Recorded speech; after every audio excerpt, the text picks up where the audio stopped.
Yo,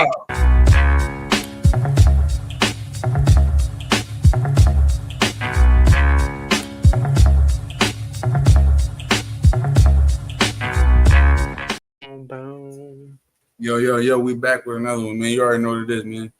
John Smith the Great one, not the fake one. Mike Neal. Going on, brother? Came to talk shit to you about the Eagles, man. All right, bet. Talk it. What's going on? What the OTAs looking like right now for the Eagles? OTAs aren't looking bad, man. Honestly, only thing I'm worried about right now, Jordan Mailata is kind of struggling a little bit, but you know how we are. Our team is deep. Doesn't really matter. Probably win another couple rings. Now, I don't know about winning another couple of rings because y'all did just break your whole defense down. Don't forget about that. A lot of players shipped out of there. Listen, it's addition by subtraction. You get all the old guys out. You let all the young guys come in and thrive. I think that will be just fine. Maybe we'll suffer a little bit, but you know, I think that once the young guys bloom, you're going to start to see a dynasty. But y'all division stepped up now too because Jaden Daniels, they putting him over Hurts right now. How you feel about that one? I think it's a little bit of baloney. You know, I think that Jaden McDaniels is great, but he was a rookie. You know, they were saying stuff like that about RG3, and he was balling the hell out. But you know, can he be consistent? Can he do that next year? I don't know. Yeah. We'll see. Yeah, because we see Stroud sophomore year was not the best. Nope. And they added Diggs too. Like, what the hell? They didn't even need to add Diggs. If you ask me, they should have added a defensive player last year. Because with Tank Dell and what Nico Collins was already doing with Dalton Schultz underneath with Joe Mixon, they didn't need Stephon Diggs at all. I generally agree that if your defense is better, then your offense will thrive. And I think that's one of the reasons why the Eagles end up being so good. We've got AJ and Devonta, and then it drops off from there. And we're good because our defense puts us in good spots. I don't think y'all good, truthfully. I mean, I think I might have got lucky, man. Like Saquon put y'all over the hump. Y'all was an average team, man. We're not going to do that because I think y'all really running the offense wrong. Y'all got a Heisman wide receiver as a number 2 guy. He supposed to be our number 1 guy. His games where he go with under 40. Why is he supposed to be the number 1 guy? He won Heisman. Why do you think he obviously better than AJ Brown? AJ Brown ain't win the Heisman in college. Y'all just like big body receivers. Y'all forcing AJ Brown as the number 1. He can't do the stuff Devontae Smith can. Do you think that AJ Brown doesn't want to be number 1? AJ Brown you think Devontae Smith don't want to be the number 1? That's Devontae Smith team. Remember, Devontae Smith was there first, and y'all brought AJ Brown in. I think that if Devonta was on any other team, he would easily be number 1, could even be in the top 10 conversation. But that's just how good our team is. Truthfully, AJ Brown is that dude. He's basically the next TO, if you ask me. Nah, man. Y'all never gave Devontae Smith a fair shot, and that's fucked up, man. He's won a Super Bowl. What do you mean a fair shot? He needs a fair shot. He needs to be the number 1 for 1 year. He can be if AJ goes down. See, that's disrespectful. So now, who you think a better number 2 wide receiver? Who the best number 2 wide receiver in the league out of these 3? Jalen Waddle, T. Higgins, or Devontae Smith? Don't be biased. So you're asking me off of NFL stats? Off of NFL stats. I mean, I don't have them pulled up right in front of me. I know that if you were to ask me to go 1 through 3, I would go like this. I go Devonta 1, T. Higgins 2, and Waddle 3. But I think that Waddle and Higgins is pretty close, to be honest. They're both nice. Waddle a little too fragile for me. I don't like the way I like his play style. He's like a little Tyreek. Once he get the ball, he can get out of there. But once he get tackled, he walk up, he limping. He got to grab his back. He's kind of soft. I think that T. Higgins, he's just a little bit more consistent in terms of I don't know. You got to get the ball into Waddle's hands before he can do something with it. He's more of a playmaker. And not to say that T. Higgins isn't a playmaker, but in terms of he's a guy who can get you 8-10 receptions in a game. What you think Travis Hunter going to do at receiver this year? What you think he's going to play better at, receiver or corner this year? I think just because of the way that the rules are set up, like he's just going to do better at wide receiver. Like it's a lot easier to play offense in the NFL than it is to play defense, just because like you I can't think touch the so. guys. I But don't know. Remember when Jamar Chase, his rookie year, he came out, he was dropping balls at first. I I think feel like he gonna thrive at corner. I hope that he thrives at corner because honestly, we need like I think that the NFL needs a guy like that who's going to be a two-way and going to be a superstar. But Mm-hmm. I remember last time we were talking about Travis Hunter, one thing that we were talking about is when you're playing both sides of the ball, like, are you really going to be able to sustain that for like a long time? Like, if he could play 16 games, if he could play 16 games his rookie year, I think that would be hella impressive.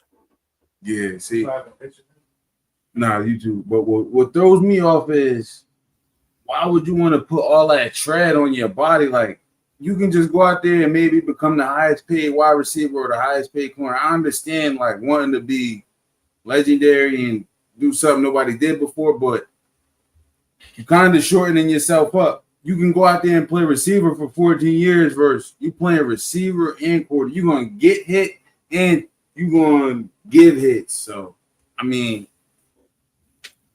how long can you see him in there? I think He's a little guy. that if you're Travis Hunter, you try like 4 years, 4 or 5 years playing both, Mm. and then like you just ride out like the rest of your career at whatever position you're good at. Like if he's like you said, he's better at corner, then he's just play like the like 5 years doing both, and then like another 5 years just playing corner, just coasting. Because like you said, you could still make a lot of money. Like Mm. even like probably being a wide receiver, honestly, you could make like a shit ton of money just doing that. Yeah. So I think he gives it a shot, but I think that ultimately when it comes to contract time, like you're going to be a little bit older. You're probably going to be like what, like 25, 26, which is like old as shit for a wide receiver or a corner, regardless, both. Mm-hmm. So, just You get your said bag. 25 old for a corner?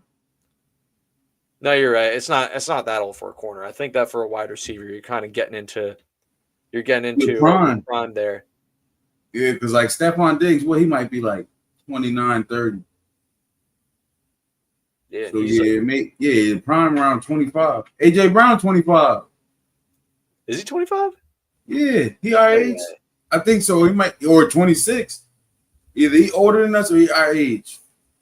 I think he's a little older. Oh, he's 27. I was gonna say I was excited that he was 25. What is he? 27. Oh, see, old as shit then, according to you, as a receiver. Touche. Hey, yo, what sports did you play in high school?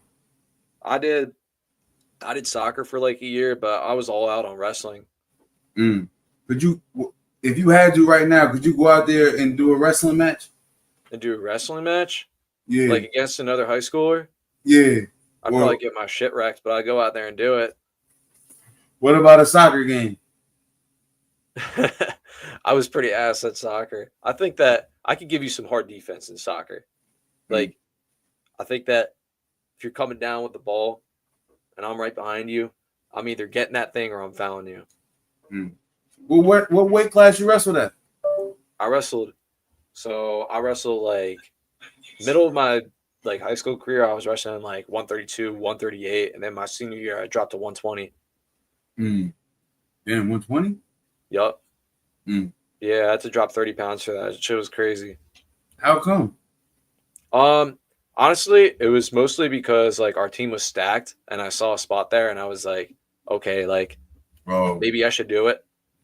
But if I went back in time, I probably wouldn't have done that because it was just so freaking difficult.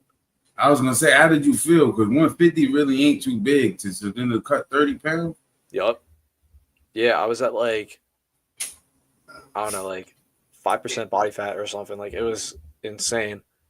But yeah, it feels pretty awful. And honestly, if I were to go back in time, I probably would have just stayed at my weight or moved up so that I could just like feel a little better, maybe like lift a little bit.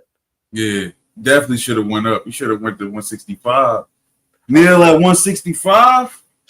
There's some monsters at 165, but I would have liked it. I would have ran it up. Yeah.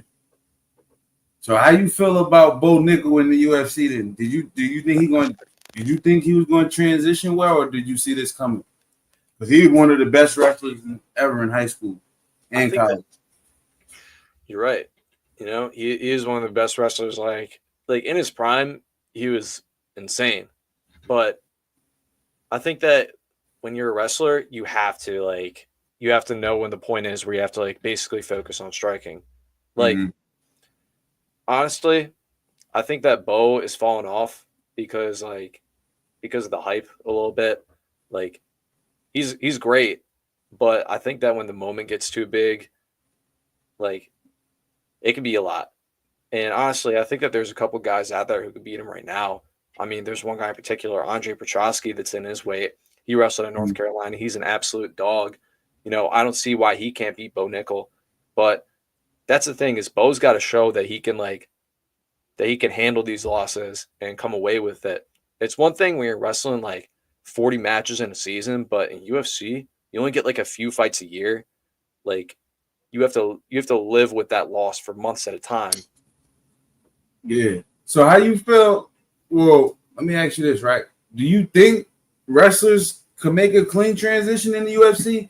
Because honestly, I feel like wrestlers can't fuck with nobody that do jujitsu. I think. Well, here's the thing. I think that when you're a wrestler and you learn how to do jujitsu too, you become absolutely different. Like I was just talking about Andre Petrosky. He's a freaking black belt in jiu-jitsu. I don't know if he's a black belt or still brown belt, but he is amazing at it, and that's one of the reasons why he's had so much success. Because Bo Nickel going in there just based off wrestling, like he ain't seem like he tried to add no jiu-jitsu to his thing. So that's what I'm asking you, like, can a bare wrestler go in there and do anything with a jiu-jitsu person or no?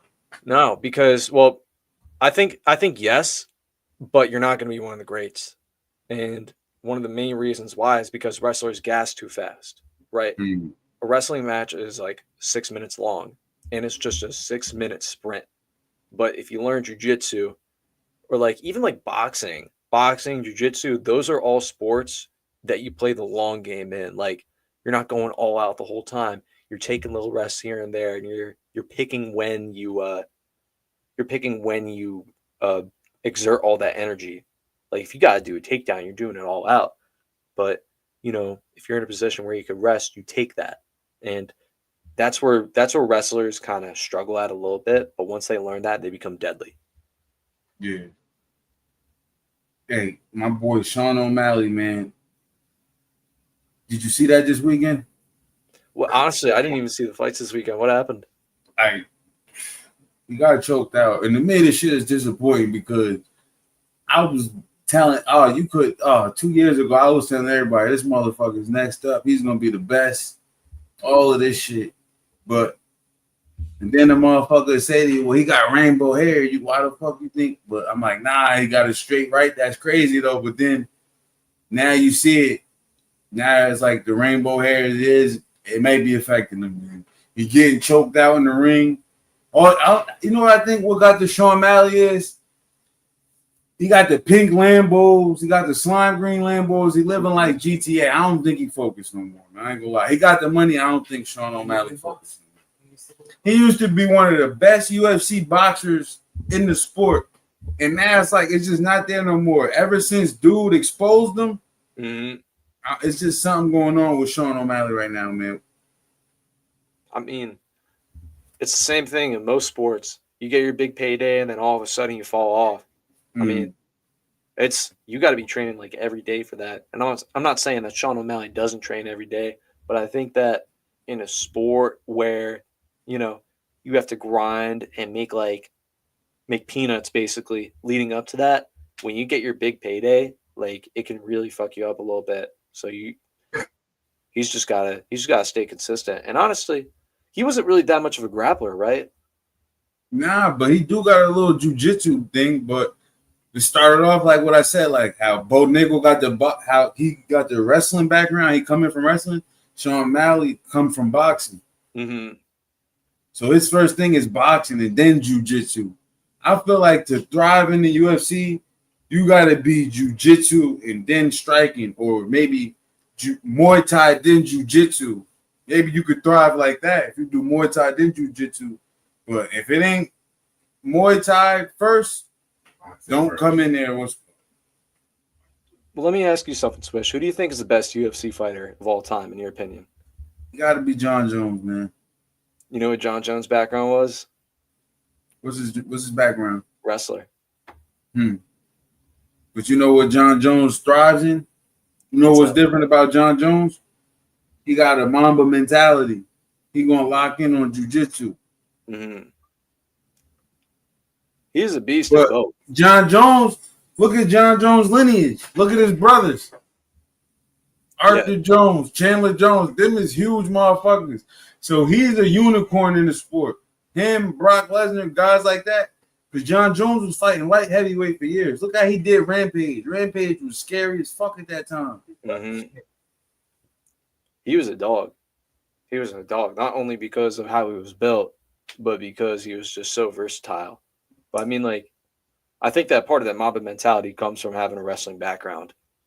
Think so? So you think Bo Nickel could switch it up? I think Bo Nickel could switch it up. Because John Jones wasn't considered one of the greatest wrestlers. He's got to lock in.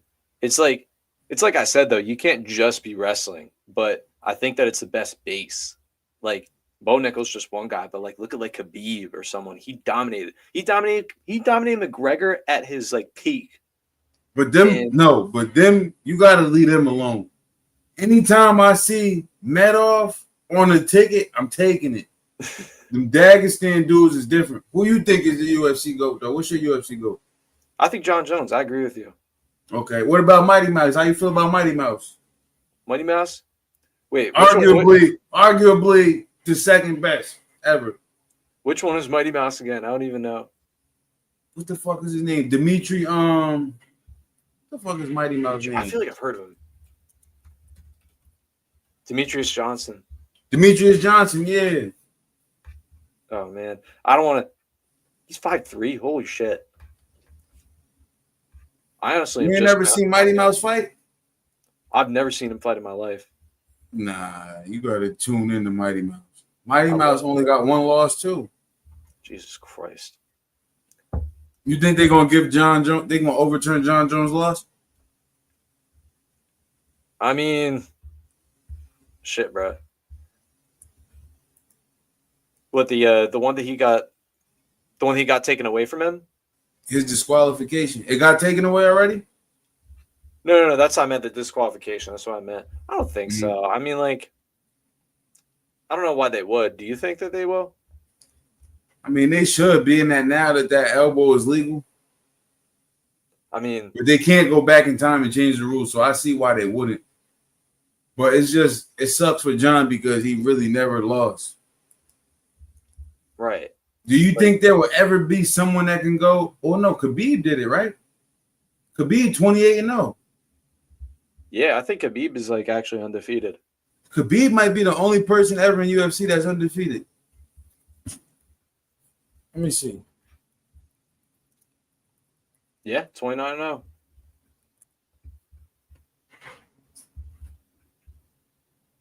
That's the thing.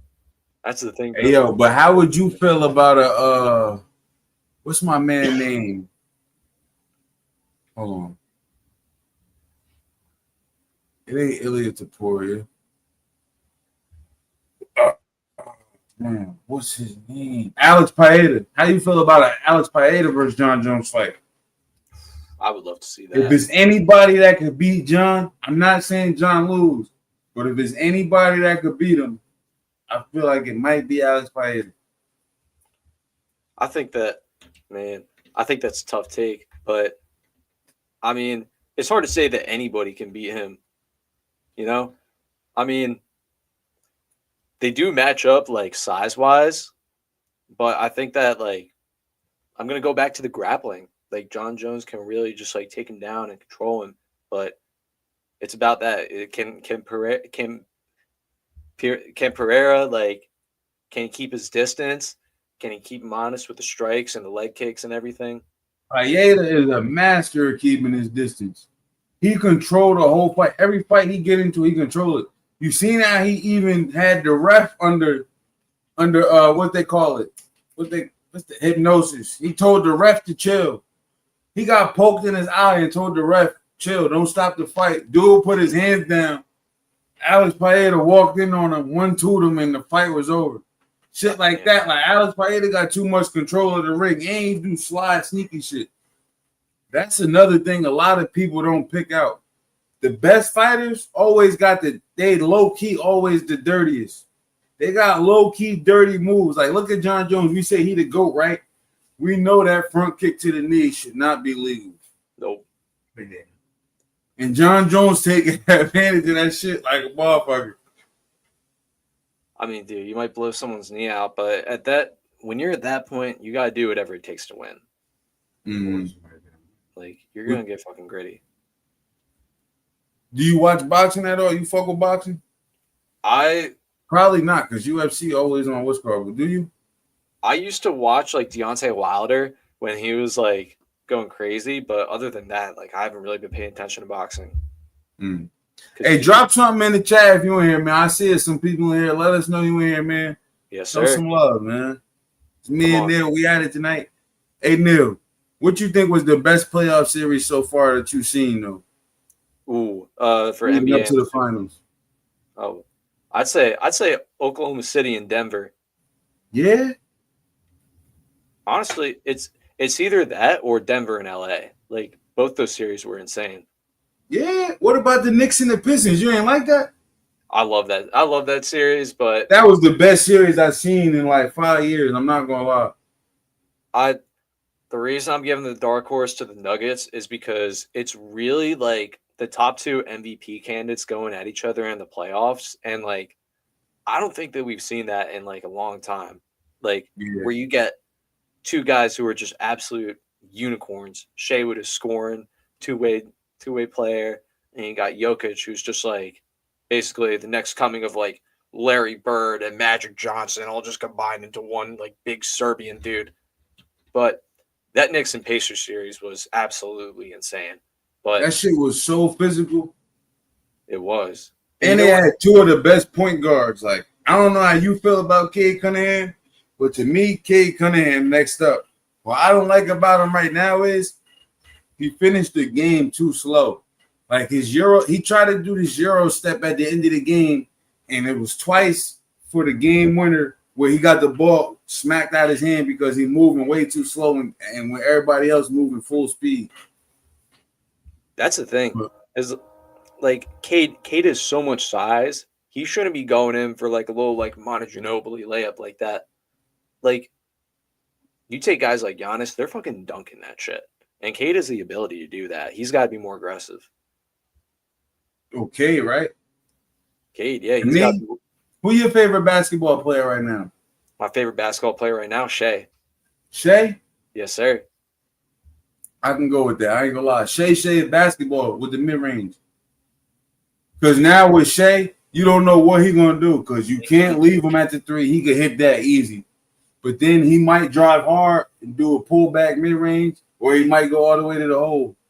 But for me right now, Cade Cunningham and Paolo Banchero, I'm telling you, the next 2 or 3 years, the East in trouble with them two.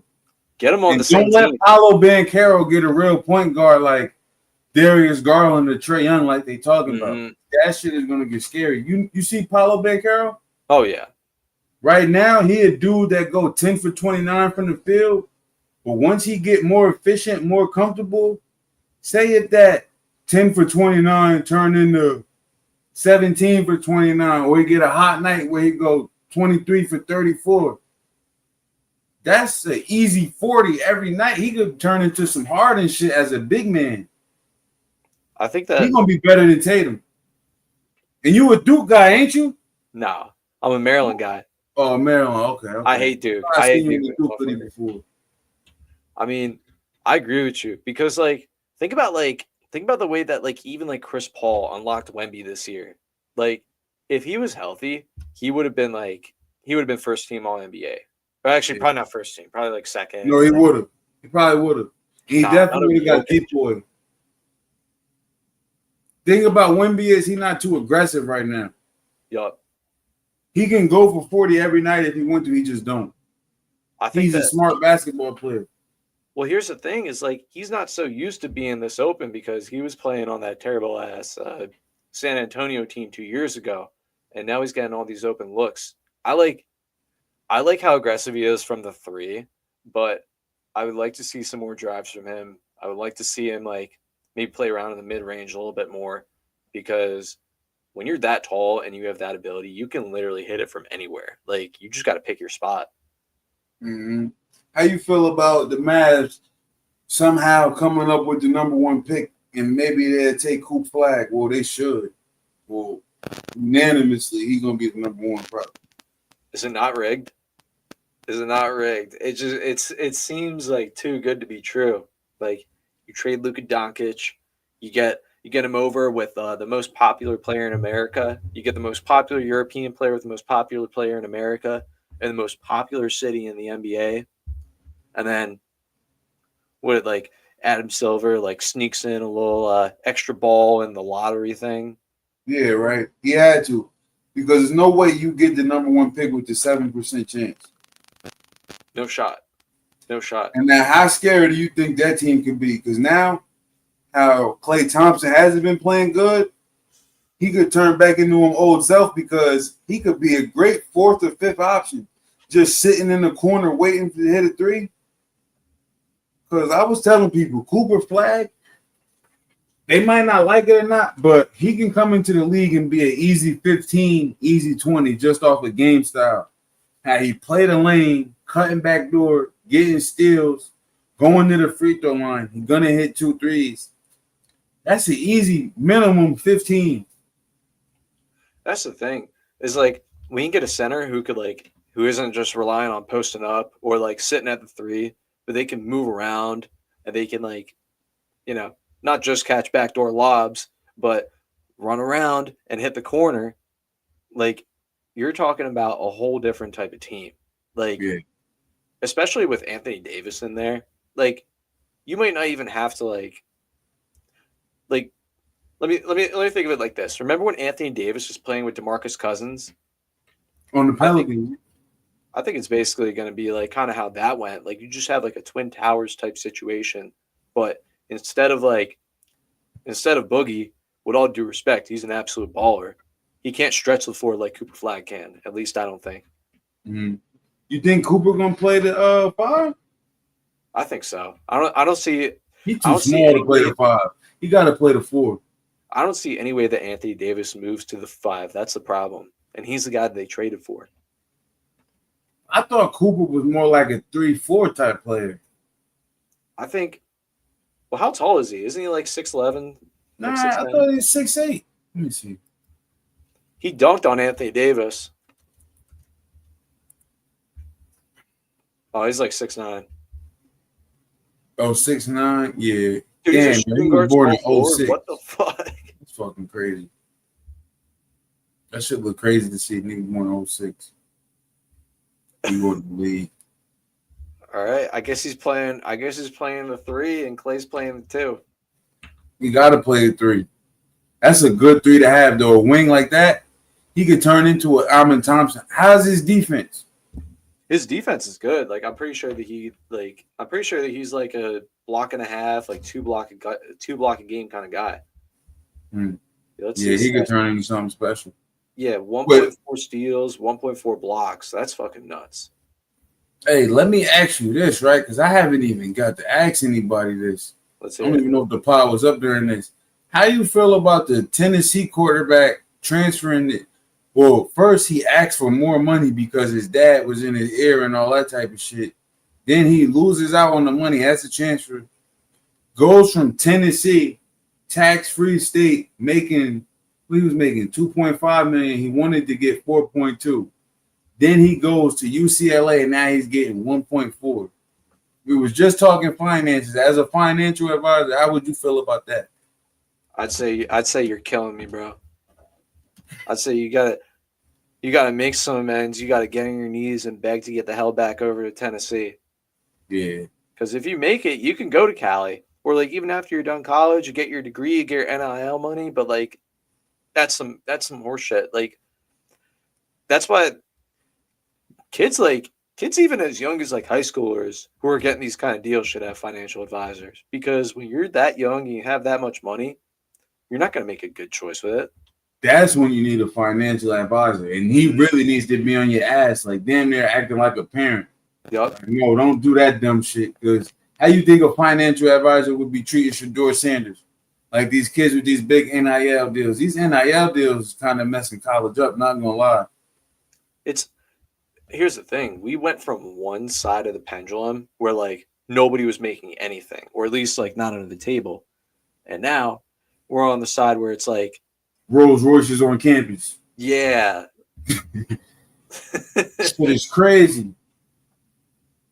Like what the fuck, Chad? And I would be pissed if I was one of the players that's on retro pay and they try to send me a little lousy ass 1,500. Not saying that some people don't need that 1,500, but hey, if I was a primetime guy like DeAnthony Thomas and we on retro pay and I see Shador getting a Rolls Royce and I remember what I did in school, I need a little bit more than 1,500. I feel like I gotta come correct.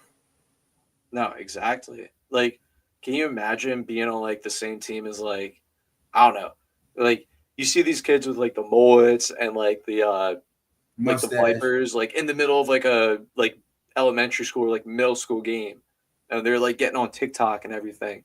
Like, you could be ass, but as long as you go viral, like you'll be chilling. Mm-hmm.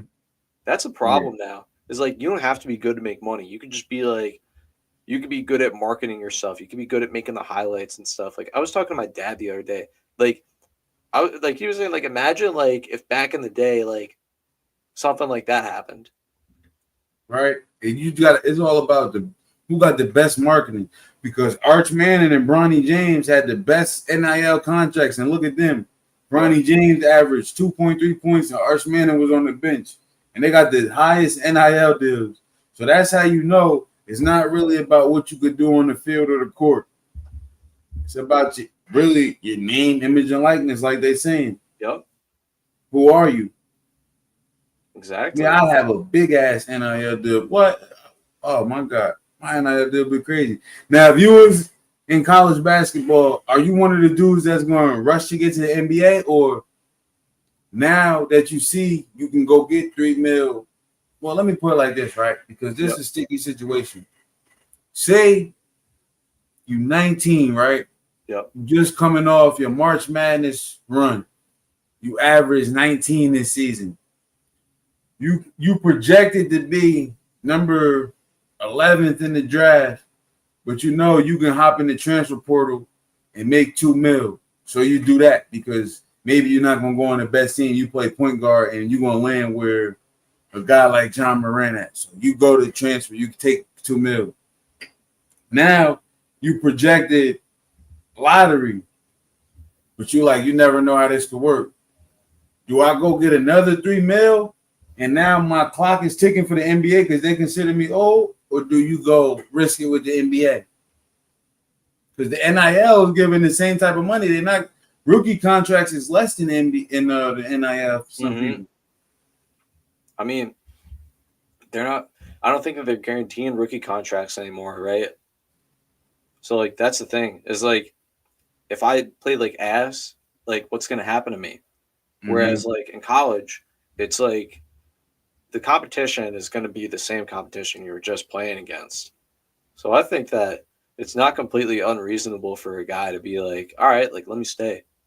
Like I'm trying to think of a good example. Like honestly, well, me being a Maryland fan, Derek Queen is kind of in this situation right now where like he was playing for, he was playing for Maryland and he hit that big ass shot in March Madness, and like he was getting NIL deals like crazy, like because like they asked him like where he gets his toughness from and stuff, and he hit him with that quote, "I'm from Baltimore," and immediately like he got a shirt sold out for him and everything. He made a ton of money that day, but now he's projected like 10th or like 15th in the NBA draft, so it's like could have you stayed and maybe like went somewhere like Duke, or like, are you going to really risk being in the NBA and going on an ass team? Like, I don't know what you do. 15th is not a good place to be picked according to Jeff T, because I'll be listening to Club 520, and that's what he said. Like, if you projected around there, just go back to college, kill, and go get your transfer money. Yep. Because 15th, you can land. Say you land on the Cavs. Now you got to battle Darius Garland, shit like that. Nope. And Yeah, you're not basketball, I don't like I don't like how the basketball players be disrespecting the football players, because they said basketball is harder than football. I don't agree with that. But what do you think is harder? I think that, like, in terms of like playing, like getting out on the field and playing, it's obviously football. But because like you can't touch a guy in basketball. But in terms of like how hard it is to get a spot, I mean, you're talking about 5 positions versus 22 on a football field.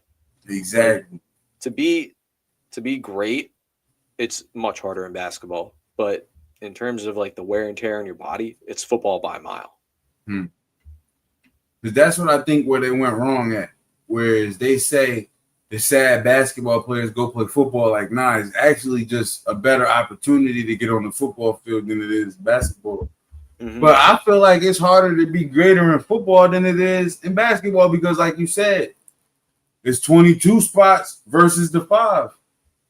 One will always stand out in 5 more than he will in 22. Mm-hmm. Because, like, say if you on a defense, right, you a corner, you making good plays, but you got a rookie Odell on the other side. You might not be getting the attention you're supposed to get because Odell over there. There's other guys on the field that's shining, versus if you Apollo Banchero, like, nah, we see, because it's only the 5 players. You shining. You the one that's shining. Like, Shay, you shining. But if it's 22 people, how can we really see if you shining? Like, I don't know. I feel like it's hard to get in the what's called in the NFL. I just feel bad for those like NBA guys. Like, think about like Patrick Beverly. Like, his high school stats were mind-boggling. Like, absolutely insane. He was putting up like 36 points and like 8 steals, like some crazy shit. Mm-hmm. Like, one of the best high school players ever. And he's like a role player in the NBA. Yeah, everybody got to come to the NBA and play their role. Did you just see how Dwight played the streamer in basketball? Oh, yeah. He hit 8 threes on him. It's nuts. When you ever seen Dwight do that? But this is something that every NBA player could really do. They can do everything. You ever see the offseason runs of Mitchell Robinson hitting like step back threes? Yeah, that's what I'm talking about. Like, people that you might say, and people are really call Mitchell Robinson ass because he missed a free throw. But if you play Mitchell Robinson for $1,000, you're gonna owe him $2,000 because he's gonna beat you 11 zip double. You know what I mean? Skunk is double. Yup. Every time. The 11th man on the bench gonna come to the park and be the best player there. My favorite thing was when Brian Scalabrine like invited just random people to sign up to 1v1 him, and like he beat all of them like without them scoring a point, except for this one kid who I think played at Princeton. Like, he scored 1 point on him. And at the end, like after demolishing all these kids, he's like, hey, listen, I'm closer to LeBron than you are to me. And it's true. Now, speaking of that, right? We was asking this the other day on the pod. I asked him, what's harder? Can you hit a baseball from O'Shea Ohtani, get in the ring with Tyson for 6 rounds, or score 12 points on Rodman? Ja 120. We was talking today. Besides that, he said he could score 7 points on Amen Thompson. Now, you just said an NBA player, nobody scored a point on him. How hard is it going to be for somebody to score 12 points on Rodman or 7 on Amen Thompson? Because people think this is just like NBA players is regular basketball players. They don't understand. Like, I want you to think about the toughest guy that you've ever played against in like an LA Fitness. Like, just absolute demon. Like, guy who's wearing like elbow pads or like not even that, just like tall ass like superhuman guy that you're like, what the fuck? Like he's dunking everywhere and he's like hitting threes. Like he's going absolutely insane. He was probably like 6'6" or like something like that. And he was built really good. Probably played somewhere in college. That dude would get clamped by the last guy on the bench in the NBA. Yeah, a dude But like what chance do Alcool. you think that you have coming into LA Fitness, sitting in the corner, maybe getting a shot every game? Like, not that Ja does that, but I think that most people who like talk shit about that kind of thing, like they really overestimate themselves. And Ja is like nice. Like I played with him. He's got the size. Yeah, Ja He's is got the not skill. scoring 7 on Amon Thompson. No, he's not scoring 7 on Amon Thompson. And that's no disrespect to Ja. He's an amazing basketball player. Like he played at Rowan. Like he's a dog. But I would be shocked if he scored a point on Amon Thompson. Amon Thompson gonna lock this shit up. And I don't Ja think that, not I don't think that realizing anyone he would. I gonna don't look think that like you would. I don't think that I would. I think that Nah, I would. no, you wouldn't. Yes, I would. You would Mike, score don't 7 do that, points on Amon Mike. Thompson. Bro, you know me?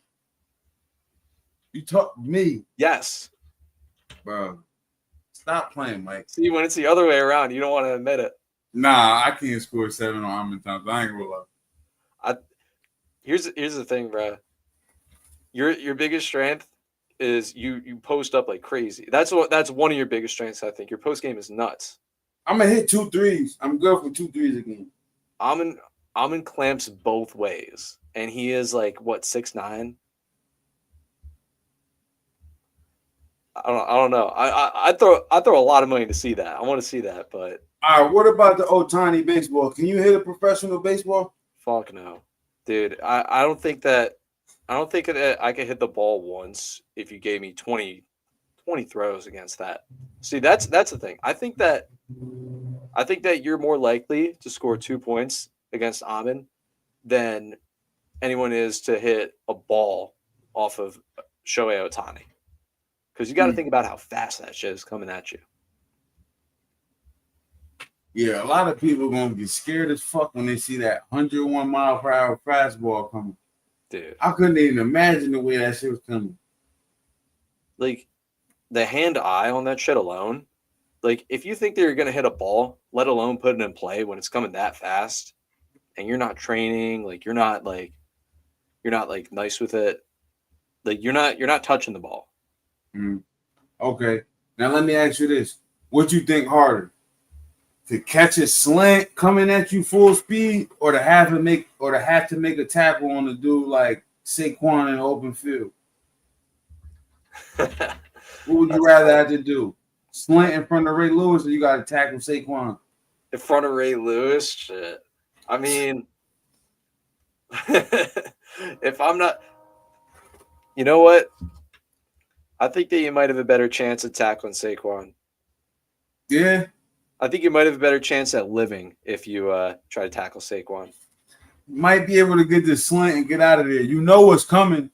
It's just about grabbing the slant. Yeah. You don't want to have to grab that slant, though. You don't want to slant in the NFL. No. And that's what I'm worried about for Travis Hunter. What if he got to go catch a slant and then go guard Jamar Chase the next play? Like, shit can get bad. They'll do that type of shit to you in the NFL. Like, or you think you're going to come out here and play corner after a fresh drive of offense? Oh, Yep. Go ball. They're going to be targeting him. He's going to have a long season. Oh, yeah. I mean, yeah, he might get Vontae's perfect. I'm not going to lie. Like, it's crazy because, like, Travis is a good kid, too, but he's just going to get targeted just because of, like, how good he is, like, at football. You know? He's a super likable guy, but, you know, everyone's going to be like, oh, like, let's go get him. And they do that. They do that to the rookies. So you get a guy that plays both sides, everybody's going to be coming at him. When Shador get in the game, he's going to have a target on his head. Him and Cam Ward. Dude, even preseason games, because everyone's going to want to be on the highlight. Yeah. You think Shador going to get a fair chance? That's tough because they drafted a quarterback before him, and they traded for Kenny Pickett, and they still have Deshaun Watson on contract, right? Yep, and they got Joe Flacco. I think Joe Flacco, I love Joe Flacco, had to be a legend, but He's cooked. I think They're that saying Joe Flacco looked the best right now out of all of them, though. I love that then. They say this is how it look. They say it is Joe Flacco, Shador, Gabe, and then Kenny. Just off of how it's looking, but who's taking the reps mostly is Kenny, then Gabe, Joe Flacco, then Shador. Wait, where's Deshaun Watson in all this? Deshaun Watson got a torn Achilles, remember? Oh shit, you're right. So he's not out there at all.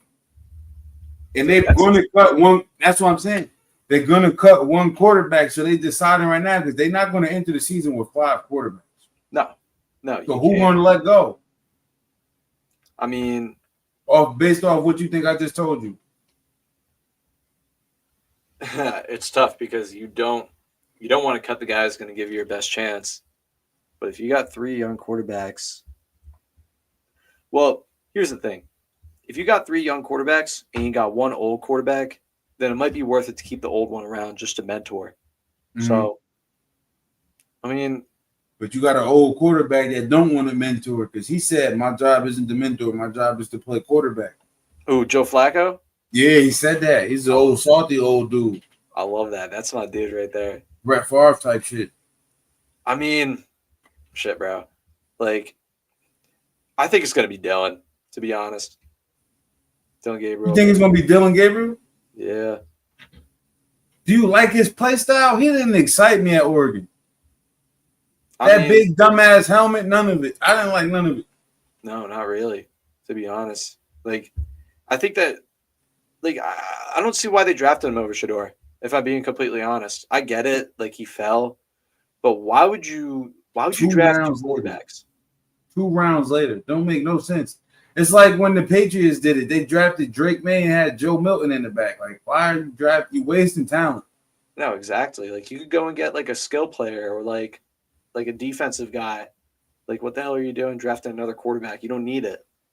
And quarterback right now in the league is so hard to play because if you think about all the primetime teams who got a quarterback, they're our age.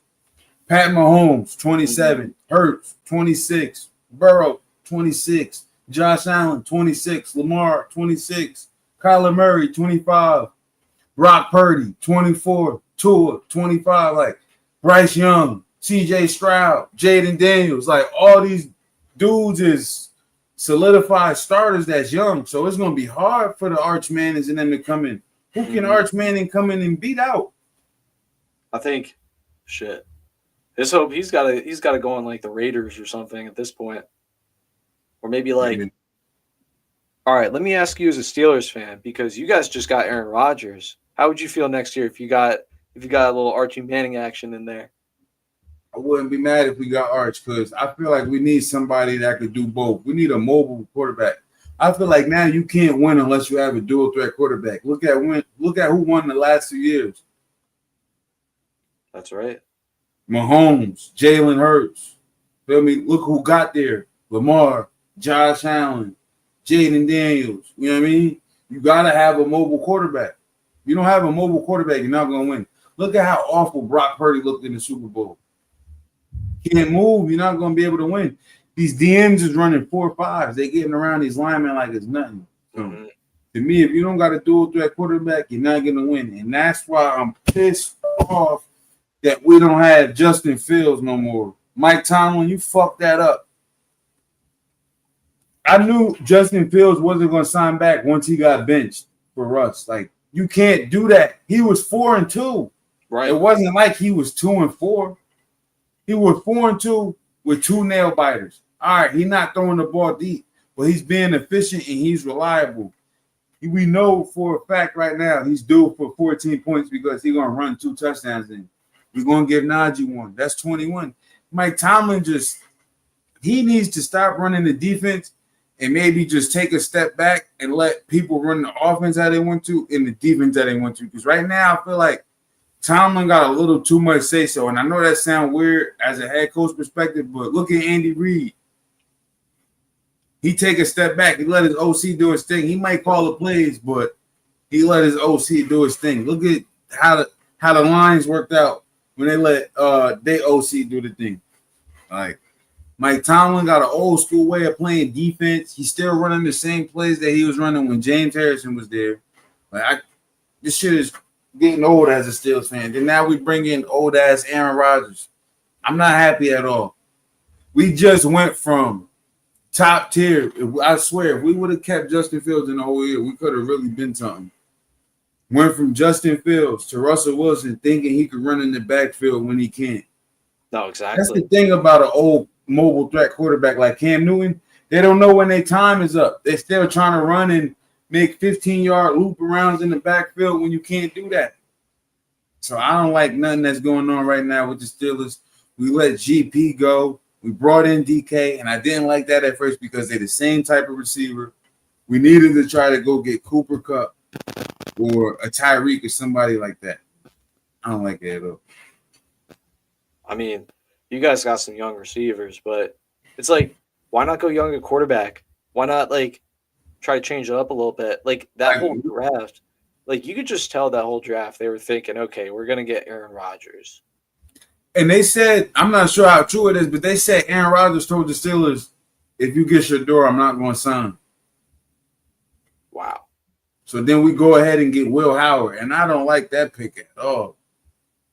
I would have rather might have took Dylan Gabriel over Will Howard. I mean, Will Howard is a winner. Didn't he win the national championship? Yeah, but all right. Now look at his receiving core and look at his running backs. Are we sure it was Will Howard? I don't think Will Howard carried it, but I mean, I can go out there and throw the Amika Jugba and Jeremiah Smith and do dump offs to Trey Hendrickson and who was the other one? Judkins, shit like that. Yeah, but you got to be disciplined, you know?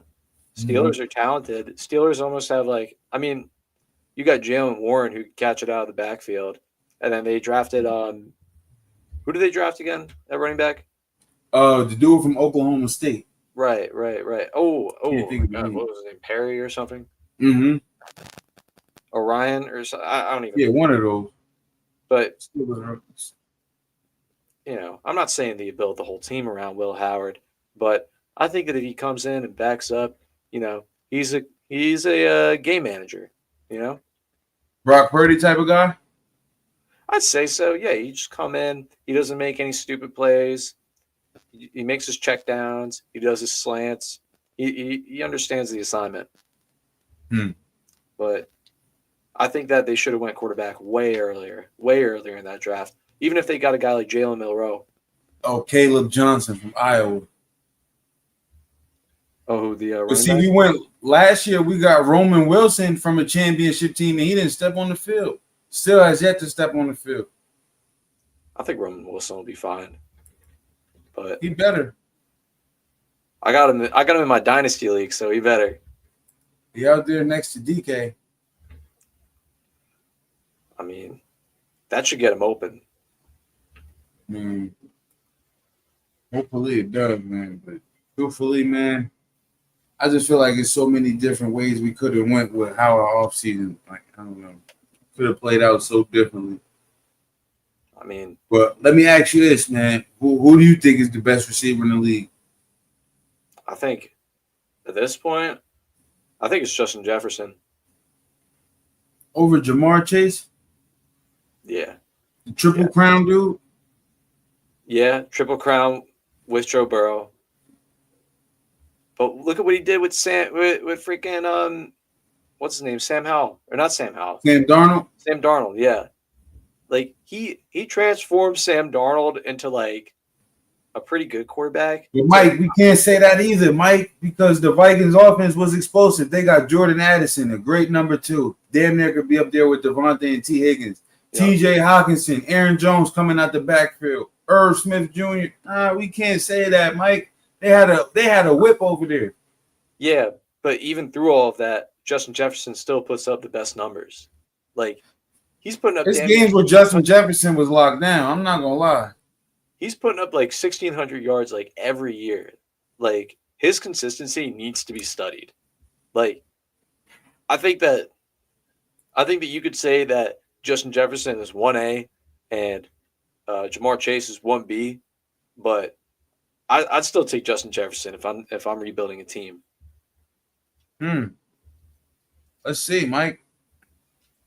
Because on January 5th, for 9 yards. Then what's this right here? No. Oh no, I'm bugging. 9 receptions, 54 yards. Okay. Was it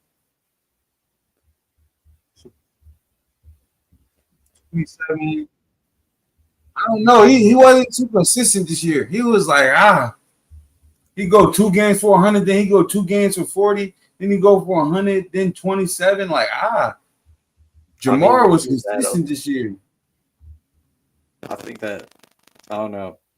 Like, even look at like 2 years ago when he was injured, like he played like 10 games and he still had 1,000-yard season. He wasn't the best receiver 2 years ago. Remember Cooper Kupp did that crazy shit. 2 years ago? How can you put someone who won the Triple Crown? I don't get that. I think just skill-wise, honestly. Like, it's tough. It's a very close race, obviously. But I like Justin Jefferson for his size. Okay, I can understand that one. When there was at LSU, who did you think was better? It was tough. I mean, I don't know. I couldn't really tell who I liked better. Mm-hmm. But just like them two together was insane. Like, just imagine if that happened now. How well do you remember that year of college football? I mean, it was pretty insane to say the least. Okay, so them two and CeeDee Lamb, just based off of that college year, who did you think was the best receiver? I mean, I probably thought it was going to be Justin Jefferson, to be honest. And like, the thing is, when the Eagles had a chance to draft him, and then they went and drafted Jalen Reagor or whatever, you remember that guy? Like, that pissed me off so fucking much. Yeah, like, Justin Jefferson was a late round pick. Late first round pick. He was a late round pick. He was a dog. I mean, I don't know. But he was looking so nice that year. You remember CeeDee Lamb in college? CeeDee was a dog. CeeDee? I thought he might have been better than him because with me, how I was looking at it, I'm like, it's two OD guys, so you can't really stop both. So, of course, they both going to go off because you don't know how to stop it. But I'm like, CeeDee, it's just him out there. And he's doing this every week. Punt return, kick return, handoffs, 7 cuts, shallows, everything. We was only seeing Justin Jefferson get the shallows and Jamar get the deep ball. So, to me, of that college season, I was thinking it was CeeDee. I don't blame you for that. I think that, I mean, that's the thing, though, is we had 3 different receivers who were like basically like talents. Just one, generationally talented, all in different ways. Mm-hmm. You know who I really thought was going to be him, and then like he just kind of like he's kind of reviving himself this year, but he kind of fell off. Ooh. Jerry Jeudy. Yeah. See, that's another thing. That's what I'm saying, though, with these guys, they hiding. Like how we saying, you could hide with Howard because of his offense. Jerry Jeudy was able to get hit because Devontae Smith, Jalen Waddle, like you got all these guys. That's true.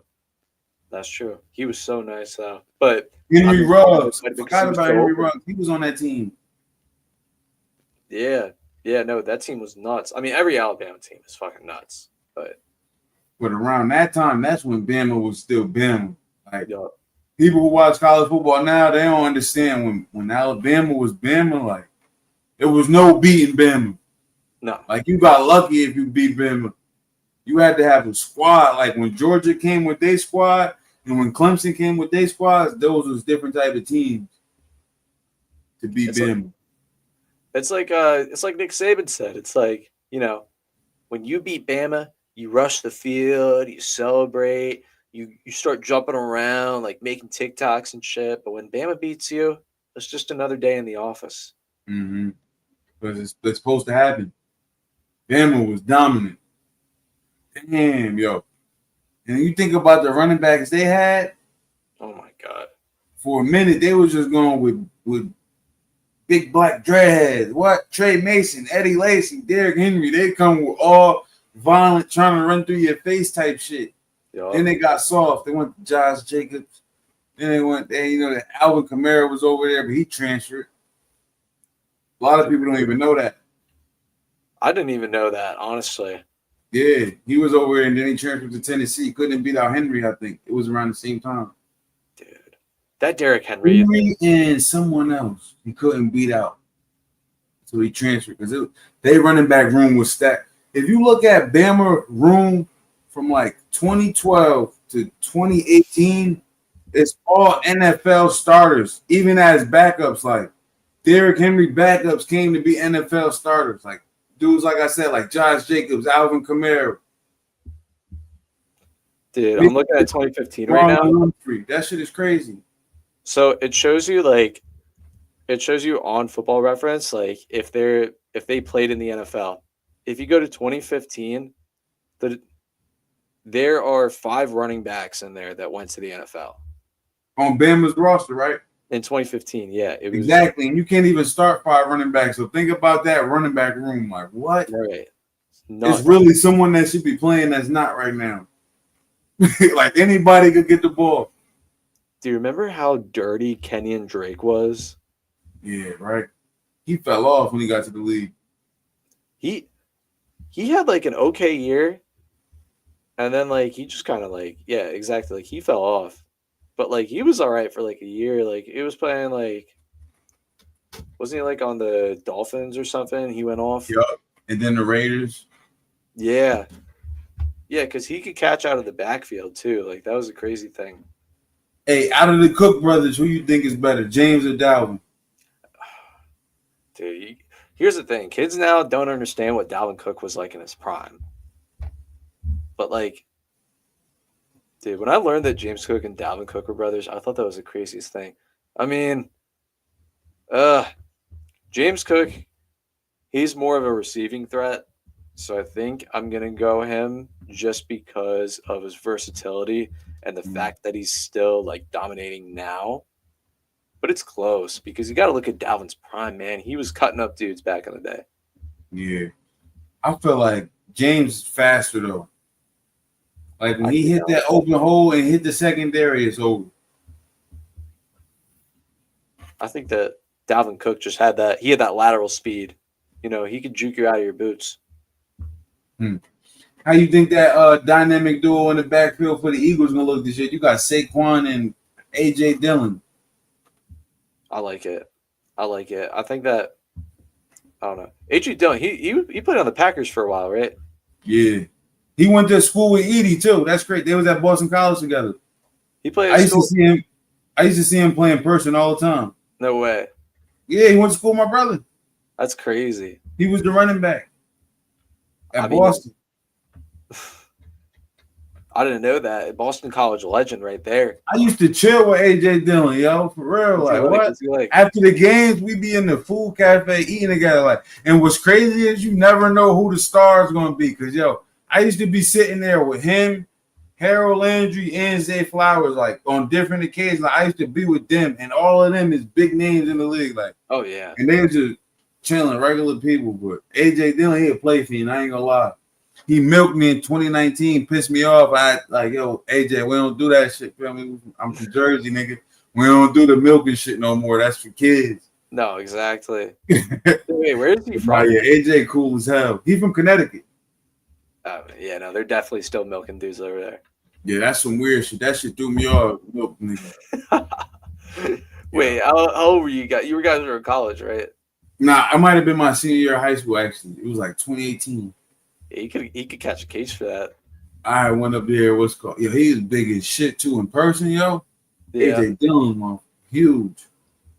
Dude, I think that people don't understand how big like a guy like that is too, like a running back. Like we like to put them in boxes, like oh, like they're small but they're fast, or like oh, like they're short and stocky. But like you see a guy like that, you're like fuck, like. And then what don't do no justice either is when you see a dude like well, any receiver, because you comparing them to the other dudes on the field, but them other dudes on the field is huge because, yo, When I went to the Ravens locker room and shit after one of the games, yo, D-Rob, this when DeMarcus Robinson was on the team. No Yo, way. D-Rob type big, and he looked Yeah. little on TV. Even Dude. Lamar, but yo, that's what's crazy though. When I went to at the Ravensfield, yo, you don't ever see Lamar. Lamar got his own door he go in and out of, and it's the same thing with Josh Allen. Because even when Edie was on the Bills for a little bit, I had went up there for a game and shit, right? Mm-hmm. And they family and friends room is kind of like where they were serving concession stands. So the players, some of them will leave out and go out that way, or they'll go out the back door and walk towards the team facility. But dudes like Josh Allen and Lamar, you do not see them. That's crazy. I mean, how does that go for the rest of the team though? Like, do they even talk to him? Like, do all 53 guys like know each other like that? Or is it Yeah, I don't think all 53 know each other for real. I guess it's like you're kind of with whoever, like, whatever team you're practicing with. And then if you move up, you move up. Like, that's kind of insane because, like, I don't know. I guess if you're Josh Allen, are you only worrying about, like, a certain amount of guys? I mean, if you Josh Allen, if you're a starting quarterback, you probably mess with all the starters and some of the second team. Yep. I don't know. As the quarterback, everybody's gonna say what's up to you, but like a dude like James Cook, I don't know. He might not know everybody. Because whenever I see him, he was always to himself. He just got his hat on, quiet, not talking. But I met DeMar Hamlin too. That was crazy, yo. No way. DeMar Hamlin fuck around and be one of them reptile people, man. I'm just gonna say it. Nah, for real, because when he looked at me, I felt like he scanned me. Like that shit was crazy. Like meeting DeMar was weird. That shit was kind of crazy. Dude. I met because idiots are taking college or NFL. What? Hmm? I was gonna say, who's like the chillest like college or NFL player you've met besides your brother, obviously?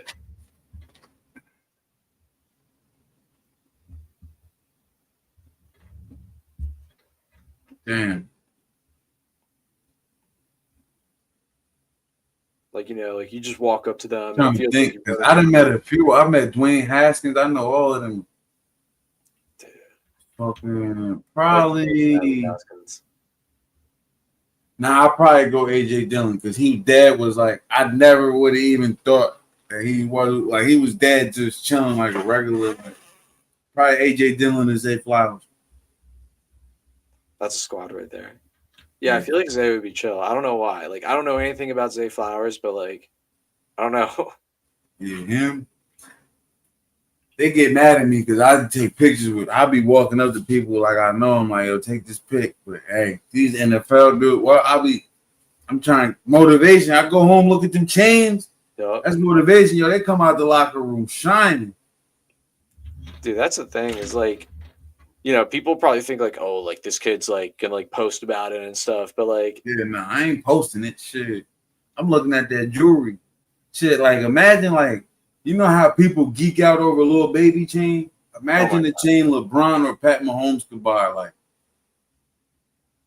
no, exactly. Like, I don't know, man. I think that it's just different too because of like our generation. Like, social media is just like fucked everything up for us. Like, not definitely. It's definitely added some stuff, but it's like it's really fucked with like how we view like people taking pictures and like, you know, like being on our phones and stuff. It affected everything, relationships, all that. Nigga from Cali could hit your joint up. Freaking P&B Rock, like, come on. Yo. And see what happened with P&B Rock is a lot of people don't know it, but P&B before he went to Cali, he was popping a lot of shit. He told someone the SMD, all that. Like he was, P&B was wild. So is he kind of like, is it safe to say he was kind of asking for it a little bit? I can't say he was asking for it, but I can say he wasn't moving right because he should have never been in the Roscoe's just sitting there eating like that. And they said he was in a completely wrong Roscoe's. They said where he was at is the epitome of South Central. Like, this is the heart of it. Like, you Right. should not be there. Oh, is he from like South Central? Like I don't even Nah, think he's PNB from. Rock from Philly. No way. Yeah. That's embarrassing. I didn't even know that. Yeah, Yeah, no, he from like Philly. that's the thing. Like if you're from there and you're just like going back, like cool, but if you're a celebrity, you're from Philly, what the fuck are you doing in like the heart of South Central? No, yeah. Well, with a bunch of jewelry on, that shit was crazy. No, exactly.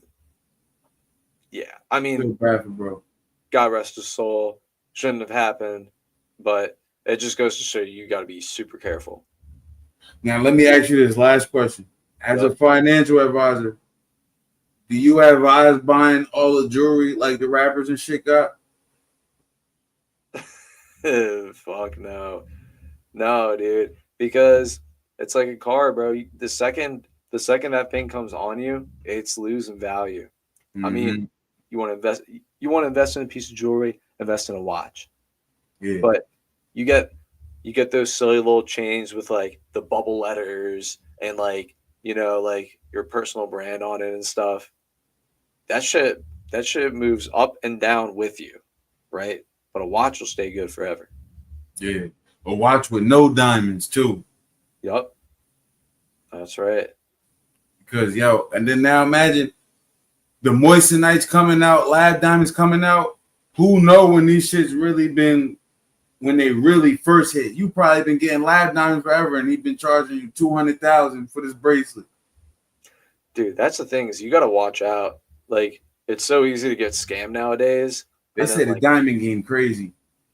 it really is. Like you ever see the pranks of the dudes like walking around like with a with like a diamond detector and it's just always saying that it's fake. Mm-hmm. But yeah, like you were saying, the scams. What was you about to say about the scam? I was just saying like people can scam you like not just for diamonds but just like for anything. Like you could think that thing is real. Just like I said that you could like fake that you could fake that a diamond is fake. Like people are getting scammed thinking that they're buying real diamonds as well. It's tough. I think that if you want to look cool, just buy some fake jewelry, suck it up, and then when you're making the consistent cash flow, then bling it up a little bit. Yeah. Same thing I'm thinking, man. But we're gonna get out of here, man. Yes, No sir. limit strategies, hazy visions. Back with another one, man. You already know what it is. Appreciate you, brother. We definitely gonna have you back on again. You already know, man. Appreciate you as well, my brother. Of course.